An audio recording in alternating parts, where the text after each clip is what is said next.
Good evening, everybody. Welcome to another episode of Outlandish Talmud Stories and Outstanding Life Lessons. Tonight's topic is Back to the Future.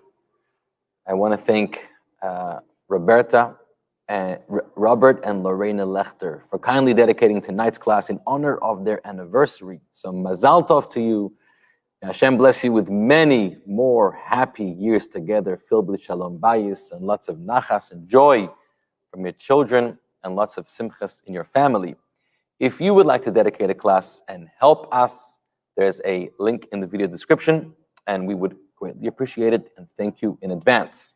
Also, please download the source sheet of tonight's class. The link is in the video description on your screen. And tonight we are studying a story, truly an outlandish story with truly outstanding lessons from Talmud Ta'anit, page 23a. Back to the Future. No, we're not traveling back in time like the film Back to the Future. Neither are we traveling ahead of time. Unfortunately, or fortunately, in reality, we human beings live in the here and now. Whilst, though, we live in the here and now, we're also a product of the history and the past that came before us and shaped us and our world for as it is now. Also, every moment and every experience and every decision and every action that we do in the present is ultimately somehow shaping the future. And so at any given moment in our lives, it's really a combination of being influenced by the past, being present in the present moment, and impacting the future. What I want to focus on tonight is the importance of all of these, especially in the Jewish tradition and the spiritual value behind this, but particularly something that a lot of people forget or don't recognize the importance, and that is eyes on the future, having foresight, and why it's so incredibly crucial to life in general, and particularly to the Jewish spiritual mission that we have here in this world. So, before we begin our story, I want to share with you a little bit about the subject and the context, the background behind the story. So the subject of our story tonight is a very interesting person. I think we have discussed him once before, and his name is Choni. You may be more familiar if we say his full name, which is his nickname, the way he was referred to, and that's Choni HaMe'agel, which literally means Choni, the circle maker. What's the story behind that? Who was Choni? Choni lived some over 2,000 years ago, during the times of the Second Temple, probably around the 2nd, 3rd century before the Common Era, probably sometime after the Hanukkah story, where the Assyrian Greeks came to attack and defeat Israel in the temple and take over and destroy Judaism as we know it. And the Maccabees, the Hashmonaim, fought back and they won, and then they were the descendants of the royalty. They were Kohanim. They tried to become kings also of the Hashmonaim. At some point there, Choni HaMe'agel lives. Now, if you look at the texts and some historians, there's a suggestion there may have been two Choni HaMe'agels, because we have stories about Choni that appear to happen a century or even more, a couple centuries earlier. And then some want to suggest that there were in fact two, because one was a grandfather or a great-grandfather, one was a descendant. Let's not go into that now. It's not relevant to tonight's story. But tonight's story takes place somewhere around the 2nd century before the Common Era. And it's about Choni, the circle maker. Why is he called Choni, the circle maker? So there's another story to that, a bit of an outlandish story. We're not going to study it now, but I'll tell it to you briefly. There was a time in Jerusalem or in Israel where there was a great drought. Now, a drought is a problem, especially pre-days where we could have unbelievable, sophisticated Israel technology and agricultural systems to be able to draw water through extensive technological plumbing and pumps. So a drought meant that everybody suffers, and there's hunger and there's famine, and it's a time of suffering. And in Israel and places in that region, of course, it could happen. And in those days when it happened, even nowadays, but especially those days, that was a serious calamity. So here's the story about Choni, and you're going to see why this story tells us how great of a person Choni was. He was almost like unique in his generation. In fact, Choni is buried There's the burial site that's attributed to him. It's in the northern Israel near the Galilee, the Galil, near a village called Hatzor Haglilit. Many people have visited there. And here's how we know what a great person Choni was. Because during this drought, the sages turn to Choni and they say, Choni, for some reason, God always listens to you. Do us a favor. You must instruct God or ask God, beseech God to make it rain. Now, being able to manipulate God or being able to beseech God and get your prayers answered to make it rain is very, very unique, more than most other requests for blessings, simply because we are told that most things in this world are bidei adam.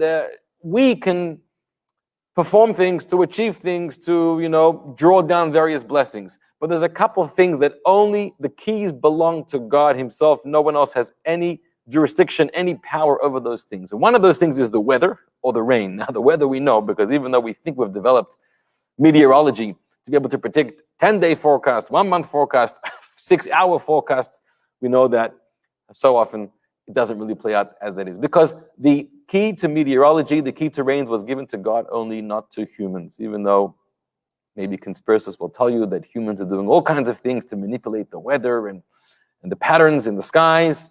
Maybe not. But in general, this belongs to God. So the human to be able to cause or manipulate or pressure God to make it rain takes a very, very unique person. Sure enough, what does Choni do? Choni draws a circle on the ground in the sand, and he stands inside the circle. This is why he's called the circle maker. And he turns to God and he says, Dear God, I am not stepping outside of this circle until you make it rain. Something like a hunger strike. And he's praying and he's praying and he's beseeching God, you must make it rain. I'm telling you, I'm not stepping outside this circle. I'll be forever if need be. Sure enough, a little while later, God acquiesces because I guess he has compassion on him. He doesn't want him to stay there forever. He wants him to go home to his family and eat dinner tonight. So God makes a few droplets of rain come from the skies. Choni, I've answered your prayer. Choni turns to God, not satisfied. And he says, God, that's not what I asked for, a few droplets of rain. What can that do for us? I'm asking for serious rain to be able to water the fields and make things grow. We shouldn't be dying of hunger and starvation. Well, God wanted to teach him a bit of a lesson, to tell him who's boss. Don't think that you can manipulate everything over here. And so suddenly God sends torrential flood-like rains all over the land of Israel. Now, these were harmful rains because nobody can benefit from these. These can cause a lot of damage, a lot of flooding, and especially the homes, the way they were built in those days. Flooding meant everything would collapse and people would die from the flood instead of from the drought. So the people ran over to Choni and says, this is really cool what you did, but this is not what we asked for. Now we're going to die from the flood, from the water instead. So Choni turns to God and says, God, listen here. I didn't ask for little droplets. I didn't ask for flood-like torrential rains. I asked for normal rain, healthy rain that can irrigate our land. Sure enough, God changes the weather and it rains beautifully, just the right way to fill up all the cisterns, the reservoirs, to water the fields, and within a short time, the fields came back to life and they had what to eat. And then Choni stepped out of the circle and went home. Now, the story goes that the sages were very conflicted. His colleagues were very conflicted about this because on the one hand, wow, that's impressive. On the other hand, they sent a message to Choni and they said, the truth is you're deserving of being excommunicated. Who the heck do you think you are to be able to manipulate and force and pressure God to do these things? This is not in your domain. This is in God's domain. You mixed into something that's none of your business. We would excommunicate you. However, you happen to be Choni. You happen to be somebody that apparently God listens to, God enjoys. I mean, you speak it, you commit, you decree and God fulfills. So we know not to touch you, to stay away from you. That's the story of Choni, why it becomes known as Choni, the circle maker. Obviously a miracle man, a great tzaddik, a very holy person, but not just a holy, pious person, but really a tremendous, well-respected sage in his time, which we're going to learn in tonight's story. So, let's turn to the source sheet, Talmud, Ta'anit, page 23a, one story for tonight, and learn another story about Choni. I hope you have the text in front of you. Rabbi Yochanan said, all the days of the life of that righteous man Choni, he was distressed over the meaning of the following verse. in Psalms chapter 126. You should know in Psalms chapter 120 to 134, there are 15 chapters that begin with the words Shir HaMa'alot. Shir HaMa'alot, beautiful, shorter and longer ones, praises and descriptions of the glory of God that King David authored, and there's 15 of them. Now, just by the way, what's the meaning of the words Shir HaMa'alot? And this is something that is argued by the commentaries. Shir means a song, HaMa'alot. So typical translations, if you look in most Tehillims, it's translated as a song of ascent. The word Ma'alot from the word Aliyah is to go up, the song that elevates you. And truly, when you recite Tehillim, when you sing these songs, and if you understand them and you connect with them, internalize them, they elevate you. There is another explanation that the word Ma'alot, even in modern Hebrew today, means steps or stairs. Maybe in modern Hebrew it's madregot, but Ma'alot means steps. In the Torah we have the word steps and stairs. The Song of Steps. What's the idea of the Song of Steps? So if you're familiar in the temple, going from the general courtyard up to the courtyard where only the Kohanim could be and the actual worship took place, there were 15 semicircle steps. Similar to the steps right behind me, there are just 3 steps. There were 15 of them going up to these glorious, majestic gates. They were called Sharei Nicanor, the gates of Nicanor. It's a long story. Nicanor the Roman donated these gates to the temple. And that's where the Levites would stand and sing songs and play music and instruments. So 15 of these songs were composed, corresponding one per each stair, and therefore it's the song of the stairs. And perhaps it's these songs, in fact, these 15 chapters, which the Levites sang in the temple. So in Psalm 126, one of those 15 Shir HaMa'alot, Choni always had a struggle understanding one of the verses. And the verse goes like this: a song of ascents. That's how it's translated over here. When the Lord brought back those who returned to Zion, we were like those who dream. You may be familiar with this because we recite this on Shabbat before we do the Birchat Hamazon. Shihira mahalot b'shuv Hashem et shivat Zion hayinu kechomim. When God brought us back to Jerusalem, after 70 years, remember when the Jews were first exiled, after the destruction of the first temple by the Babylonians, they were exiled to Babylon, and the prophecy was 70 years later the Jews were going to return to Israel and rebuild the second temple. The prophecy came true. They came back to Israel, and the Levites are singing, and King David is singing that those years were like a dream. What is the metaphor of the dream, like 70 years of exile?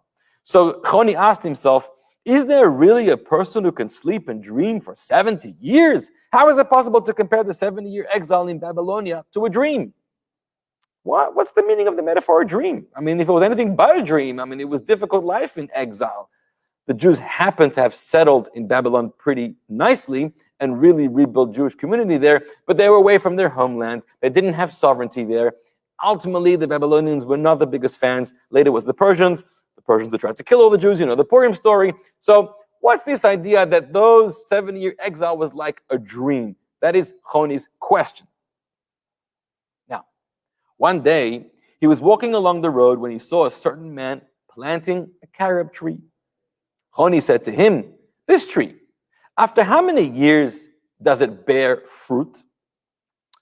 The man said to him, "It will not produce fruit until 70 years have passed." It's going to take 70 years. By the way, I'm not certain about the botanical science behind this because I looked up recently and it takes apparently 7 years for fruits to grow from a carob tree. What does it mean, 70? I think some of the commentators explain that there's a different quality of fruits. The best fruits grow after 70 years. Or maybe in those days it took 70 years to grow carob. I'm not sure, but according to this story, at least his answer told him, 70 years we're going to wait until we get the fruits, the carob from the tree. So Choni said to him, "Is it obvious to you that you will live 70 years, that you expect to benefit from this tree? You really think, maybe you're a young man now. I don't know how old you are, in your 20s, in your 30s. You think you're going to be around in 70 years to enjoy the fruits of this tree?" We have a comment that says Menachem Begin recited the Shir HaMa'alot when he signed the peace agreement with Anwar Sadat. Yes, and you should know that there, I believe, in deciding for the anthem for the modern state of Israel, the national anthem, this song, and I think even this tune, which is a tune attributed to Cantor Yossel Rosenblatt, Shir HaMa'alot B'Shuv, right? That was a suggestion to be the national anthem. Ultimately, a different song was chosen. Thank you very much, Gary. So he's asking this person, why are you planting this tree if you're not going to be around to reap its fruit? So the person responds to him, that man, meaning me, found a world full of carob trees. I have a carob tree over there which I eat fruits from, and one over there which I eat fruits from. In other words, he's saying, just as my ancestors planted for me, I too am planting for my descendants. Somebody 70 years ago or more thought about me because they planted it. They're not here to reap the fruits, but I am. So I'm doing the same gesture, the same kindness. I'm planting these fruits here, this tree here, so that in 70 years' time, my grandchildren or great-grandchildren will, or somebody else down there in that generation, will reap the benefits of the fruits of the carob from my hard work. Which, by the way, anecdotal, this tells us that the carob tree, and this is how the spiritual masters look at carob tree, symbolizes being charitable, being generous, and being considerate of others. That's the idea of the carob tree. If you're going to plant the carob tree, it means you're thinking ahead about other people in 70 years' time who you're never going to know and never going to meet, in all probability. This is an important metaphor. Where else do you remember about a carob tree? There's a festival in the Jewish calendar that we eat carob, and it's the festival of Lag BaOmer. Lag BaOmer, we're celebrating how Rabbi Shimon Bar Yochai and his son Rabbi Eliezer were running away from the Romans because the Romans wanted to kill them. They hid in a cave for 12 years. How did they survive in the cave for 12 years? God made a miracle. A carob tree grew right there near the cave, and a stream of water flowed through the cave. So they had fruits and water, a wonderful diet to survive 12 years. Why the carob tree? Could be many reasons. But one suggestion is that recall what happened after those 12 years when Rabbi Shimon Bar Yochai and his son came out. So they spent 12 years in isolation, immersed in study, in Torah, thinking about this idealistic way to live in this universe, just a life of meditation, a life of isolation, connecting with God, praying, studying a whole day. When they came out of the cave 12 years later and they saw people wasting their time working the land and buying flowers for their wives and doing all kinds of menial things, he got very upset. And they both said, what are you wasting your time for? If this is what you came down to this world to do, such petty things, you should be sitting immersed in prayer and study like we were doing for the last 12 years. So much so they had this power where they zapped these people and these people died. We learned this story before together. So God says, that's what you came to my world, out of the cave for, to destroy my world. Get back into the cave. You have another year of rehab to do to figure out. So what was supposed to happen is during those 12 years where they were involved in this unique state of isolation, connecting with God in a very special way, but the carob tree was growing there. The carob tree should have served as a symbol to them. This was a miraculous carob tree, but normally it takes 70 years to plant it, meaning the carob represents just because you're capable of living this kind of life, but recognize and respect and be considerate about others who live a different kind of life, who behave differently than you, who think a little differently than you.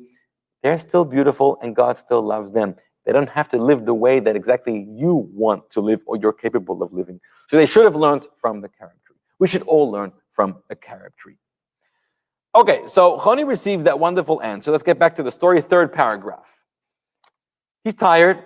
He's been walking around for a long time. So Choni sits and he eats bread and he gets full and his body's digesting and he's getting tired. So sleep overcomes him and he falls asleep there on the field.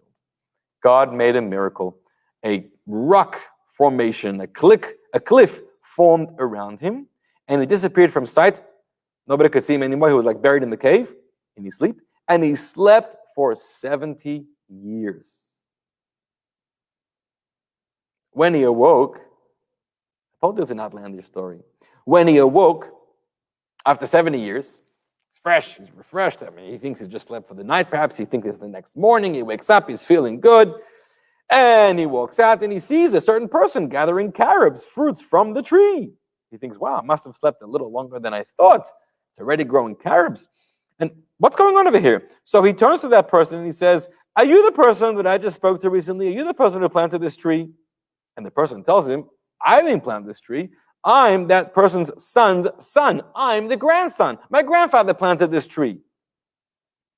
Choni is shocked.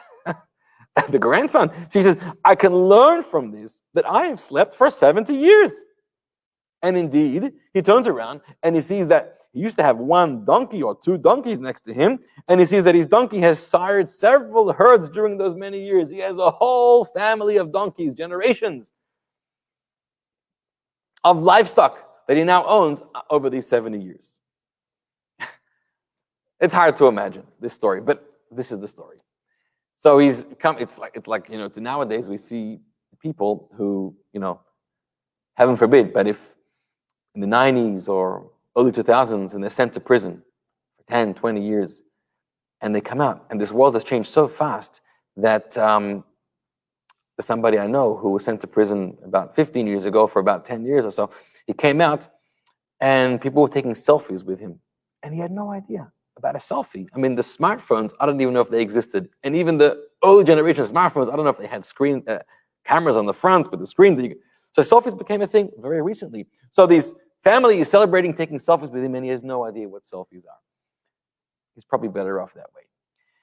So Choni comes to a new world. I don't think in those days 7 years changed things dramatically, but the fact is this carob tree is now here and his donkey is multiplied into a big family. He has to adjust over here. So he goes home and he goes to the members of his household, 4th paragraph, and he says, is the son of Choni HaMa'agal still alive? In other words, is my son still alive? They said to him, Choni HaMa'agal's son already passed away. But his son's son is alive. The grandson is alive. He's talking to his family. The grandchildren are alive. And he tells them, by the way, FYI, just so you should know this, I am Choni HaMa'agal. I am Choni, the circle maker. Now, they did not believe him. He went to the study hall, and they're busy studying Torah there. And he heard the sages say about one scholar. There was one scholar in the room who was illuminating the room with his wisdom. Whenever a question arose, he had the answer. Whenever there was a challenge, somebody didn't understand how to interpret something, he was there and he was providing delicious interpretations of the Torah. So when he was doing that, the rabbis in the room said, they commented that this person's halachot, his interpretations, his rulings, his teachings are as enlightening and as clear as in the years of Choni HaMa'agal. But just like Choni HaMa'agal from many years ago, now we see how great he was. He too, we remember, used to illuminate the whole room with his wisdom. For when Choni HaMa'agal would enter the study hall, he would resolve for the sages any difficulty they had. He helped everybody in their difficulties in their learning. So Choni is listening to this whole conversation, how they're reminiscing about the Choni HaMa'agal who once upon a time illuminated the study hall. So he turns to them and he says, friends, I got bad news or I got good news for you. I'm here. It's me. I'm Choni HaMa'agal. But they did not believe him either. And they did not pay him proper respect. They just mocked him. They laughed at him. I guess he had changed over those 7 years. He probably looked very different. He had aged, I'm sure. And nobody believed him. His family didn't believe him in the study hall. Nobody believed he's the same guy. He had no friends. He had no family. Now listen to the end of the story.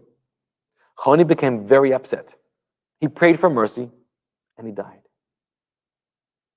He said, I have no reason to live anymore. No family, no friends. Rava, the sage Rava, commented about this episode. This explains the expression that people say, Chavrusa oy misusa, friendship or death.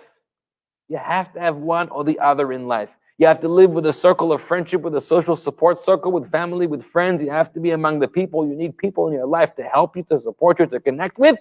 And if you don't have that, you may as well die.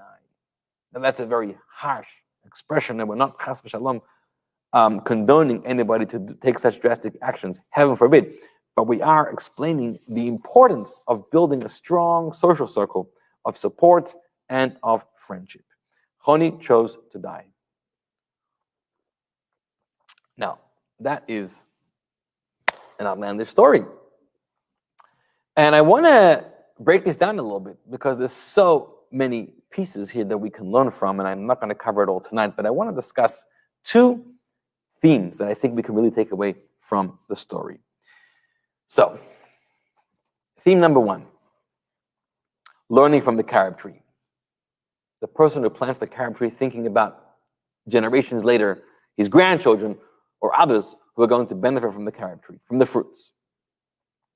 We have here a very important and very profound lesson about patience and about the nature of success.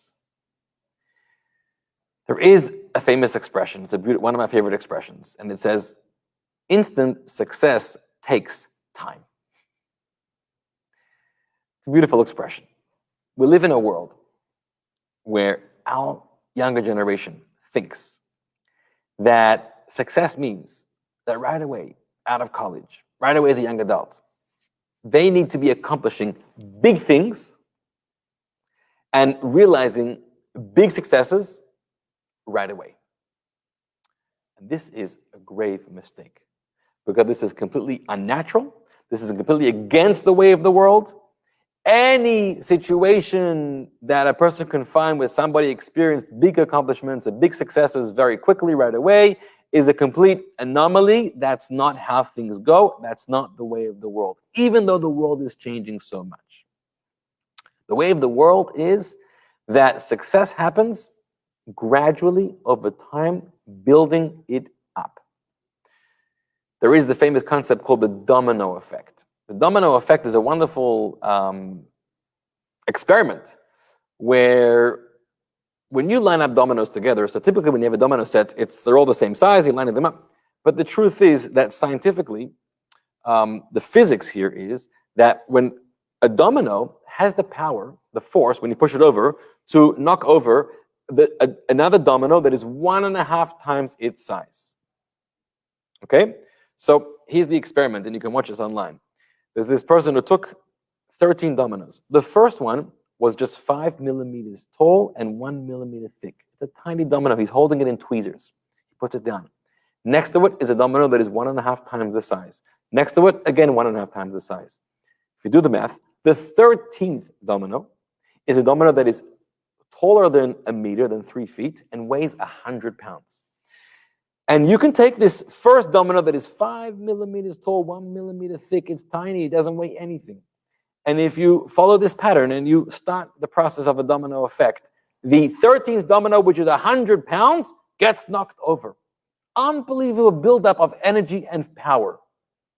And what the person explained was that if you continue this till the 29th domino in this system will be the size of the Empire State Building, and it might even have the power to knock it over. So with 29 dominoes, you could knock over the Empire State Building. Just amazing. But what we learn here is the power of growth when things start very small. Small steps, small decisions, small accomplishments, and you build up on each other, and you end up with very large successes and accomplishments. That's how it goes. We have this challenge or this issue in life that we're exposed, or our children are exposed to really successful people. Now, when I say successful, of course, we have to define what successful people means, but let's just talk about the people in the media, lots of money, lots of accomplishment. Let's just talk about somebody who you either love him or you hate him, but Elon Musk, for example. So we're looking at people on their, they're already 10, 15, 20, 30, 40 years in what they do, and they're coming out with their results, and we're thinking, our children are thinking that you can become that person in one day. Elon Musk, we know, just you should know, his brother, I think, said this about him once. As a teenager in school, he used to read 2 books a day. Elon Musk spent 10 years in school. He was studying physics at the University of Pennsylvania, battery technology at Stanford, which were key studies that helped him, shaped many of his accomplishments, especially the electric car. So we're seeing him 20, 30 years into his journey and admiring his accomplishments. Gary Keller, who was the founder of one of the great real estate franchises in the world, Keller Williams. In his book, he writes the following: when you see someone who has a lot of knowledge, they learned it over time. When you see someone who has a lot of skills, they develop them over time. When you see someone who has done a lot, they accomplish it over time. When you see someone who has a lot of money, they earned it over time. It takes time. Instant success takes time, a long time. And you have to be able to wait out those 70 years. You have to recognize that the 70 is the metaphor, that the fruits come later if you put the right work in. A decision today, it may seem minuscule, it may seem, and this could be in your business, this can be in your personal development, and you may think like, well, I just made a tiny little change to my diet, a tiny little change to my routine, my daily schedule, a tiny little change, I started to do for 5 minutes a day, I started to read, or for 5 minutes a day, I started to meditate, or I started to walk or work out. That's amazing. That's 5 minutes more than yesterday. And in all probability, it's going to keep growing and growing like the domino effect. Malcolm Gladwell says in his book, Outliers, that he has researched and studied this. And for all people who have perfected or achieved greatly in their particular expertise, major sports people in their skill set or academics or others, the Beatles and their music, and he has this idea that it takes 10,000 hours to hone and perfect your skill set. 10,000 hours. That takes many years to get your 10,000 hours in. Now, there's a lot of commentary on this thesis, and let's not go into that, but the concept still is generally true. So, Choni is teaching us, Choni learned over here, that you need to be patient. You need to recognize that your life, today is the first day of the rest of your life. And all the accomplishments you want to see, there's no timeline to them. You just have to keep moving forward. You have to keep adding. You have to keep growing, small seeds at a time. Consistency is much more important. It doesn't help to just go all out on one day, 1 week, because have this binge and you have this adrenaline and we're going to do something, and a month later you've given up because you didn't see the result, or even if you did see the result, you need to be a consistent person. You need to have the vision and the plan, right, of the future and be able to work towards it slowly. In Pirkei Avot, in Ethics of the Fathers, Rabbi Tarfon in the Mishnah teaches us similar but a different concept. He says, Lo alecha hamlacha ligmor. It is not your responsibility to finish the job. Be'enate ben chorin li batal mimenu. But you're not a free person to absolve yourself or take yourself away from the hard work. So we think about life and the jobs we want to finish or perfect or achieve. Maybe your eyes or your sights are on the wrong thing. We're not here to finish things. We're here to work hard and to make a change and to make an influence and to push things forward a little further, so that once we've finished our lives, the world is a little different than when we came into this world, because we gave our all towards making a change, making a difference, and growing and succeeding on the level that we're capable of. So this is a really important idea. We're losing sight of this in our modern, technological, quick-paced world. And therefore, people are getting very frustrated and very dispirited and depressed when they're not seeing the results at the pace that they think things should go. And we need to be counseling ourselves and our colleagues and our children to work hard and put the effort in. And we have this concept in this Jewish teaching that there's a chazakah, there's an absolute certainty that hard work always pays off. Will it pay off exactly the way you thought or wanted it to pay off? Maybe, maybe not. We don't always control the results of our hard work, but there are always results, whether it's the results we planned on or different kinds of results, but hard work equals results. And not putting in hard work and not having patience and not having consistency will not result in things that we're supposed to be achieving. So that's lesson number one in patience, in consistency, in success that we're learning from the carob tree. I want to move into lesson number two. And this is about the idea that we started off with, about learning how to live with foresight, live being very mindful of the future. Some people live in the past experiences, past events of their lives. Maybe they're positive events, so they always live in the past and they say, once upon a time it was so good. When we were young, we had it better. My past job was much better than this one. My past relationship, everything was better in the past. Or it could be a negative past experience, and there's maybe a certain trauma or a suffering, and they can't let go, and they can't move on from there, and they're stuck in that. No matter how much they try, it always comes to haunt them, and they need a lot of help. These people are stuck in the past.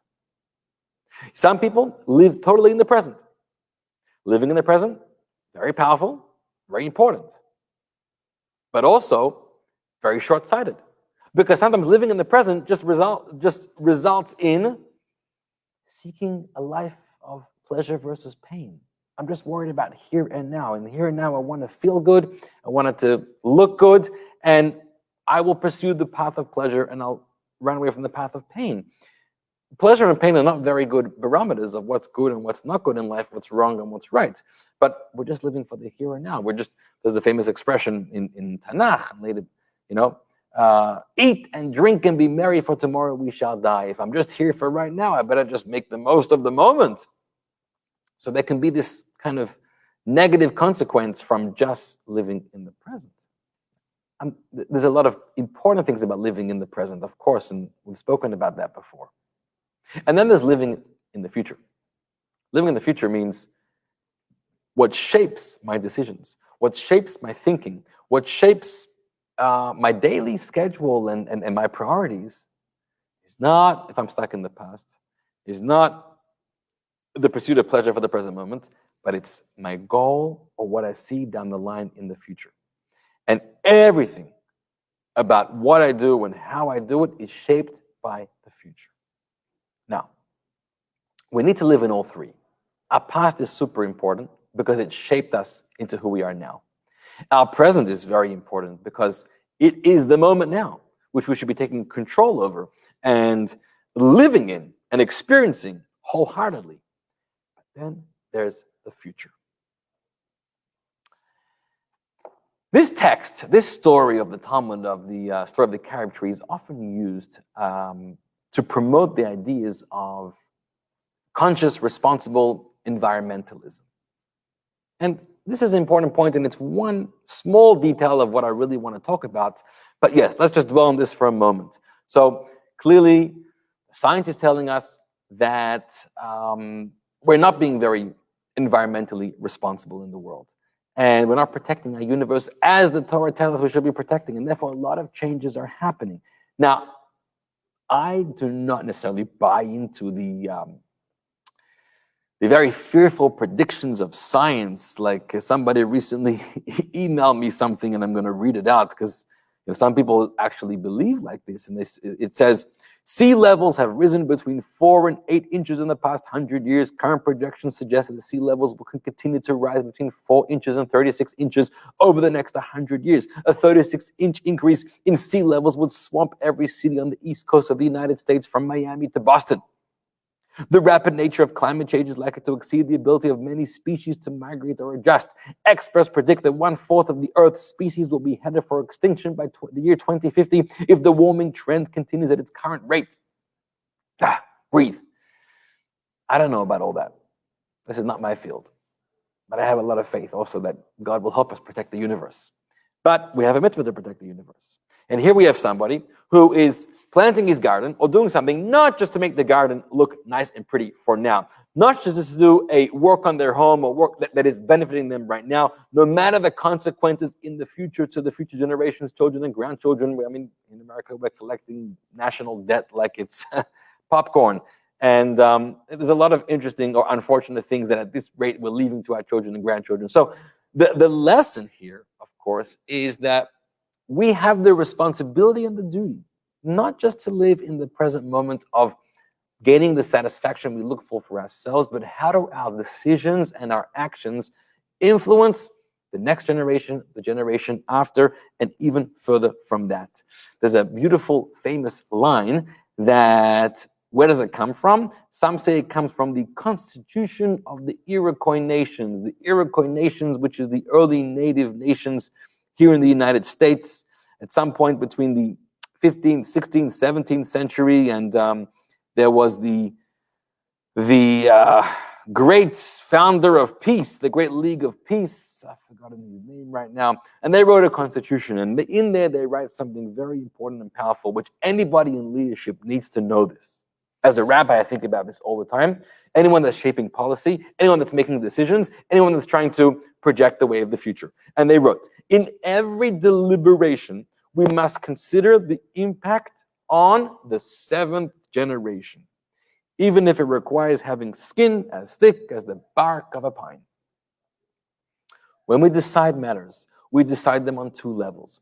When we're deciding for ourselves or in leadership for the community, for the society, for the country. When we decide matters, on the one hand, we have to decide on the merits of them here and now. Are they legal, lawful? Are they beneficial?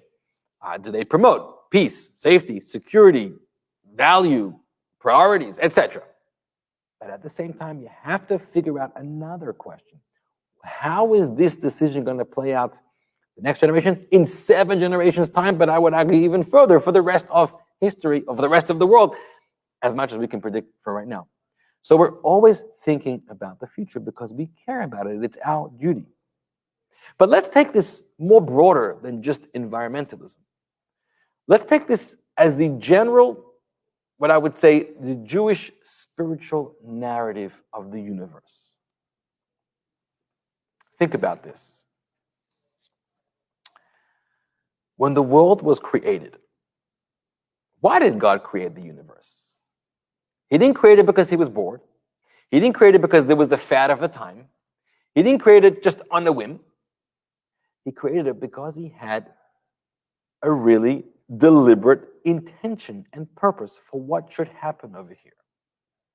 And our Kabbalists explain to us that the world was created in a way of, there was a mixture of the forces of goodness and holiness that were mixed up and together and concealed by the forces of evil, the forces of those which opposed godliness, truth, peace. And this world is therefore called Olam HaTikun. It's the world of repair.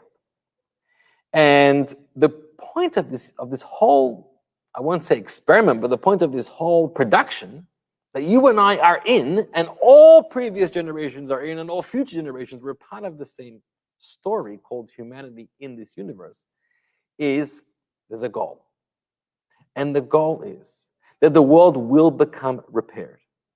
Brokenness, places where the forces of evil, the forces that oppose godliness and truth and peace, which conceal over the forces of goodness, or which into it, and don't allow for perfection in this world, and don't allow for true peace, true happiness, true honesty, but rather infiltrate and plague the world on a personal level, on a collective level, that the universe is plagued by these forces, and these forces of concealment are what cause, ultimately, on every level, but they trickle down all the way to the cause for jealousy and war and illness and disruption and discord.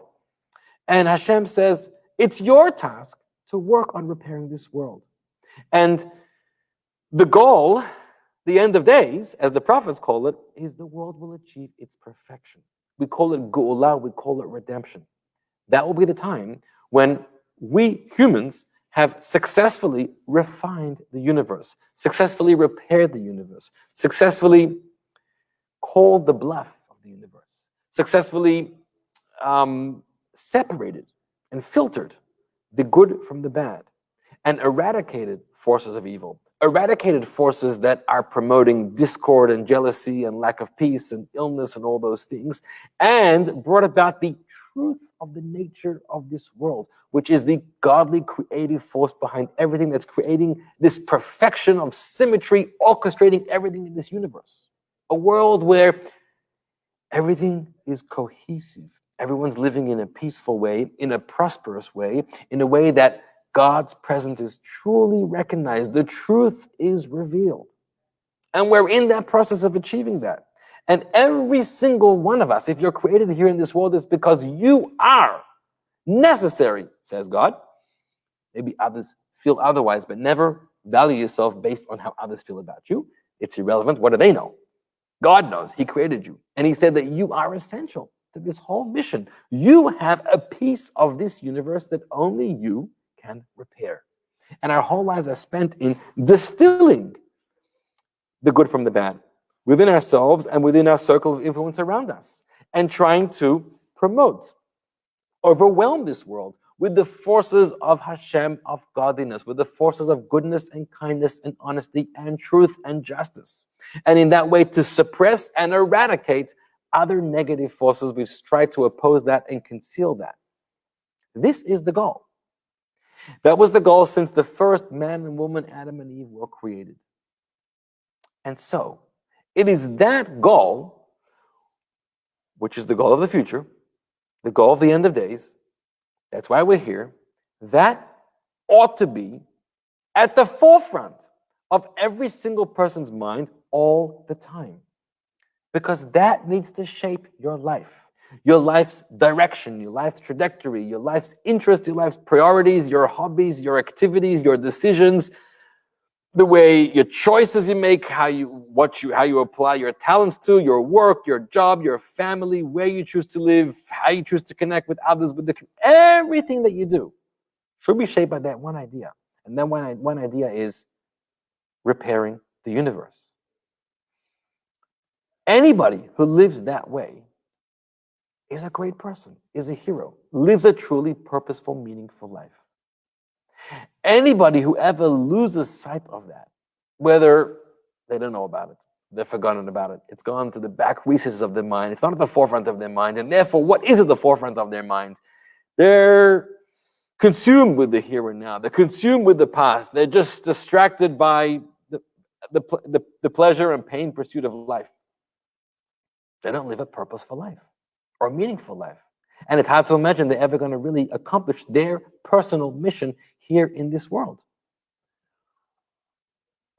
There's an experiment they did on children, but they should do it on adults also, maybe in a bit of a different way.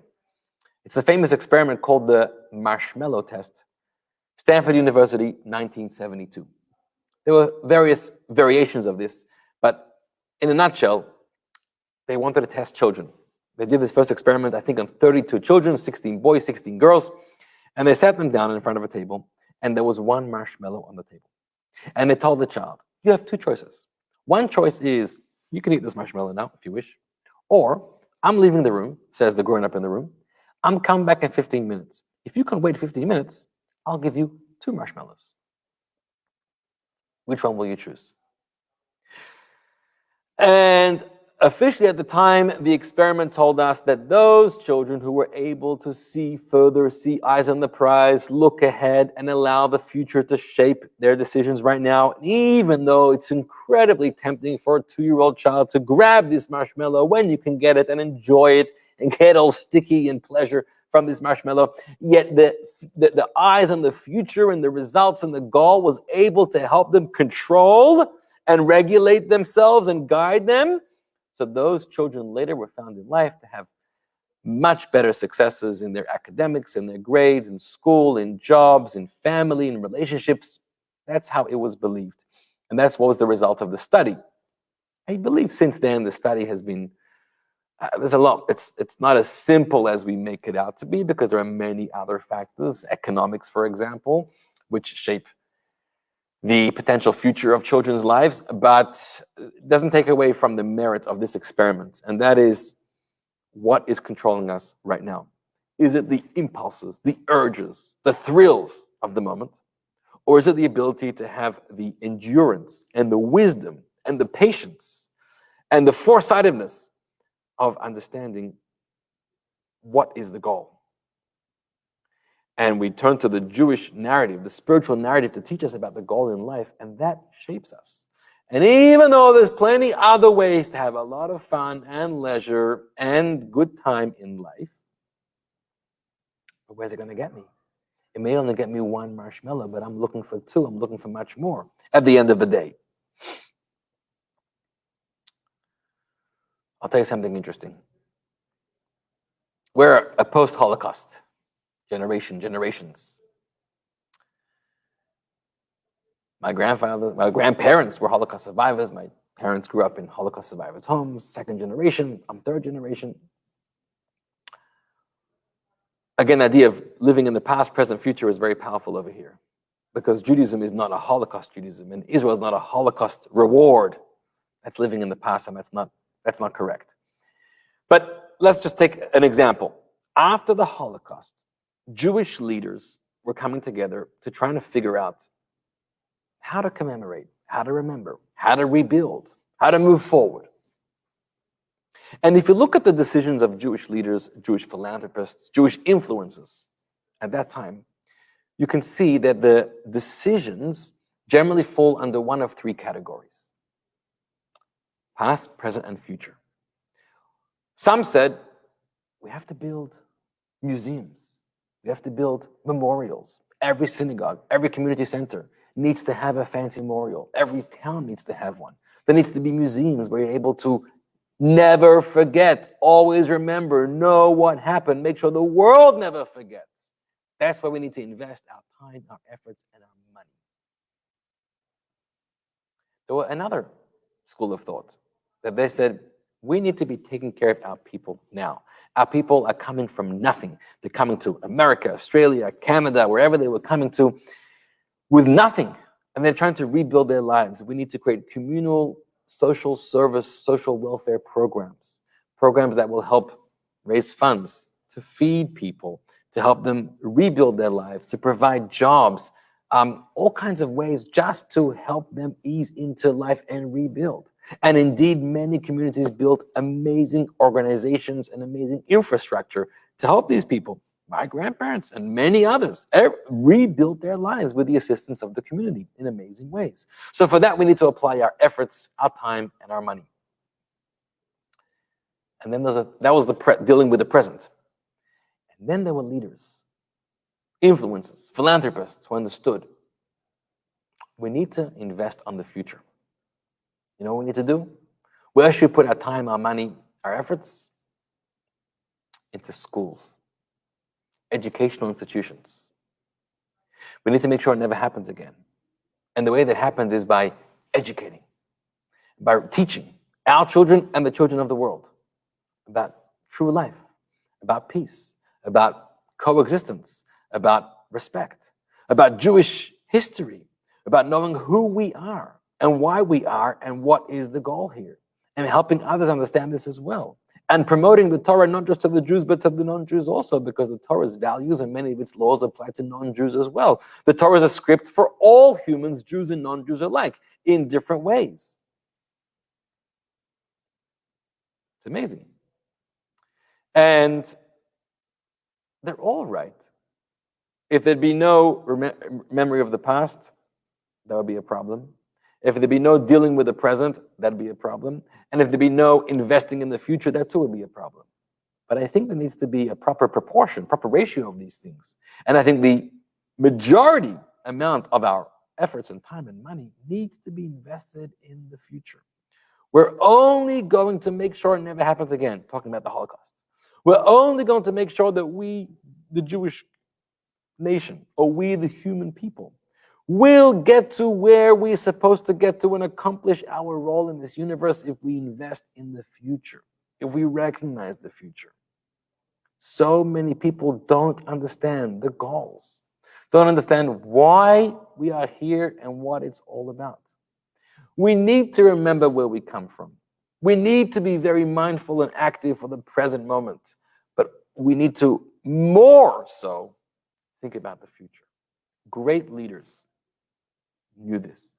Great leaders inspired their people about the awesome responsibility and privilege we have to be a part of history and a part of preparing the stage, the world, for the future. I want to share with you a story. Such a powerful story. When I was a student in yeshiva, I went one Sukkot. We built a sukkah-mobile, on the back of the trucks, the pickup trucks. You've probably seen them around. And we went in Philadelphia to downtown, trying to find Jewish people on the streets. The festival of Sukkot, come inside the sukkah, shake the love and etrog, eat something, do a mitzvah. And we were finding a lot of people on the streets. It was very beautiful. Music was blaring, we were having a good time.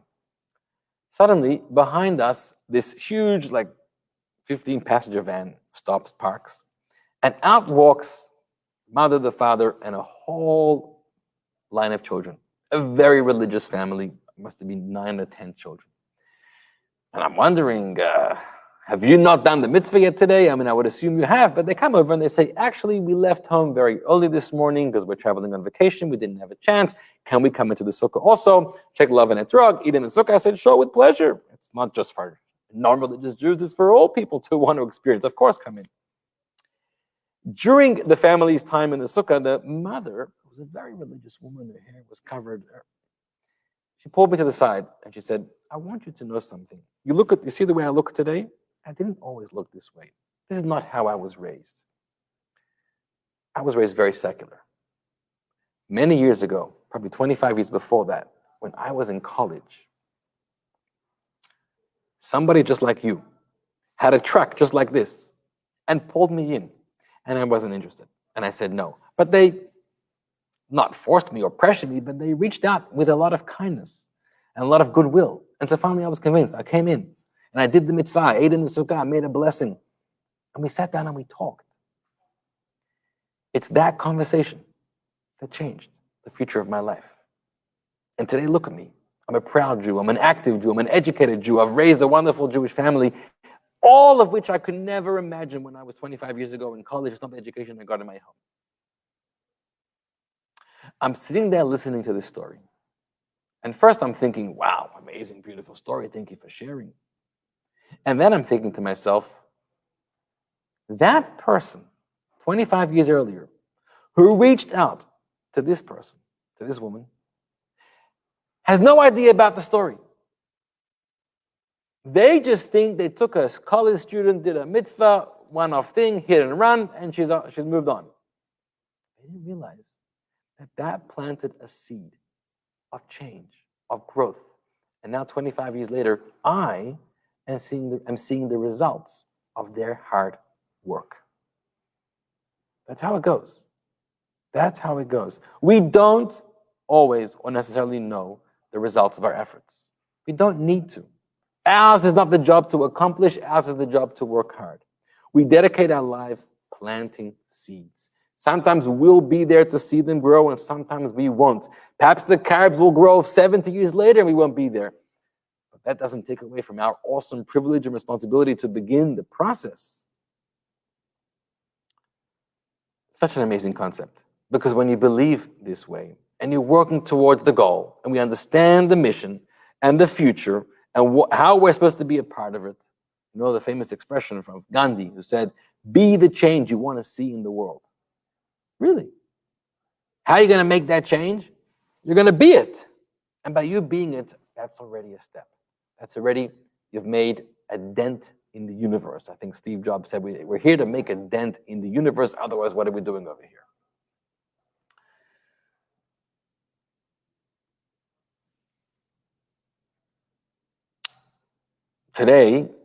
Tonight, the 12th of Tammuz, the 13th of Tammuz, in the Hasidic community, or the Jewish community at large, we're celebrating a Hasidic festival, the day of the liberation of the Frierdiker Rebbe, the previous Lubavitcher Rebbe, Rabbi Yosef Yitzchak Schneerson, who in communist Russia was fighting a battle. And he was imprisoned with a death sentence. And that was commuted, but then it was going to be 12 years in a gulag in Siberia, which is not survivable. It's practically a death sentence. And that too was commuted, and eventually after 3 weeks, he was liberated on this day. And I want us just to appreciate what we're celebrating, because this ties into the theme of this evening's discussion. In communist Russia, back in the 1920s, they were on an effort to eradicate, all minorities, but to eradicate religion. And Judaism and Jews was part of the main goal. And many Jewish communities and Jewish people suffered from this. Shabbat was outlawed, the Brit Milah, circumcision, schools for the children, a mikveh, everything, kosher. But the Frierdiker Rebbe, Rabbi Schneerson, had nothing of this. He said, we're on a mission over here. We need to make sure this survives, this carries on, we'll pull through, and we'll come out on the other side like we've always done. He could have said, like many would have said, My hands are tied. What should we do? It's illegal. If we do, we're going to be shot. We're going to be killed. Let's just lay low. If they would have laid low, there may have been no memory of this many years later. He didn't lay low. He stood up and he built a national network all over the country, all over the region. He built an army of soldiers, his followers, his students. He, in fact, once invited 10 Hasidim, 10 of his students, to come and join him.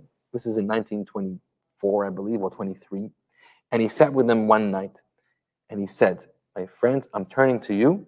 I want us to all make a pact, a covenant together, that you and I, our group, is going to fight for the sake of God and for the sake of Judaism with our absolute fullest efforts, even if it means to spill our blood and take our last breath. But we're going to fight to make sure the story continues and the flame remains alive. Sure enough, they were in. Some of them did not survive, in fact. The way it worked was the Rebbe would send a school teacher to clandestinely teach a group of students. Maybe that teacher was found and discovered by the Soviets, by the Russians, shot, killed. Somebody else was sent in his place. Someone was sent to be a mohel, to do circumcisions, all in secrecy. Someone was sent to build a mikveh. The mikveh was destroyed, we built another one. Someone was sent to be a shochet, a slaughterer, to prepare kosher meat. Whatever it was. They were fighting. They were fighting, and many, many lost their lives, and many suffered terribly. Yet here we are, 2021. I'm in Miami. You are wherever you are. Our flame is not just alive. Our flame is burning strong, stronger than ever. It didn't happen by mistake. It didn't happen by itself. It didn't happen naturally. It happened because at the toughest of times, there were people, great leaders and their followers, who lived not just in the present, dealing with the hardships, acquiescing to the hardships, but they lived in the future. They knew there's a mission, and nothing in the world can get in the way of that, no matter how daunting and difficult it seems. And they put their necks out there, and they sometimes made the ultimate sacrifice. But because of them, because of our heroes throughout history, who understood the responsibility of making sure the story of the Jewish people continues until we've reached the end of days, which is the promise and the goal of all of his creation. Here we are. So at this point, who are we compared to those giants? We're nobody. We're small people. We have a tough time functioning if the air conditioning doesn't work one day. But there's a famous analogy. The analogy says, we're like dwarfs on giants' shoulders. The story goes that there was once a giant and a dwarf, and they wanted to see the king's palace, and so they start walking together to go see the king's palace. They wanted to see the royalty, the majesty, but they get to the wall surrounding the palace, and the wall was too high. The giant is there, but it's just over the eyes of the giant, and he cannot see, but he wants to see. And then he has an idea. He takes the dwarf. The dwarf for sure can't see. The dwarf can't even get past the first row of bricks. He puts the dwarf on his shoulders and he says, can you see? And the dwarf says, I see it. Describe it to me. And he describes the beauty. The dwarf could see and the giant couldn't see. Not because the dwarf was a giant, but because the dwarf sat on the shoulders of giants. We may be dwarfs, but we sit on the shoulders of giants. We sit on the shoulders of the efforts, the dedications, the sacrifices of our ancestors, of previous generations, of people who understood that you plant a tree now for in 70 years' time for fruits to grow. And now it's our turn. And now we need to live that way, with that level of awareness and responsibility. Maybe, just maybe, hopefully, we'll be the dwarf on the giant's shoulders. We will see the king's palace. We will see the fulfillment of the end of days that the prophets teach us about. And it'll happen because of our efforts of bringing this over to the end of the finish line. So, my friends, what a beautiful story. All from the lesson of this simple person. It wasn't even Choni who taught the story. It's this simple person who taught the story to Choni. But that's what he saw. So Gary tells us that it's the ripple effect that we never knew the results of being nice and caring for another person. 100%. Happens all the time. And our problem is that we want to see it. You don't have to see it. You have to do it. Somebody will see it. And even if nobody sees it, somebody will gain from it. And that's the most important thing. Roz, thank you very much. Thank you, everybody. Good luck. Hang in there. Work hard. We're getting there. We're getting closer. And I wish you all a good night. And thank you for joining us. See you next week, same place and same time.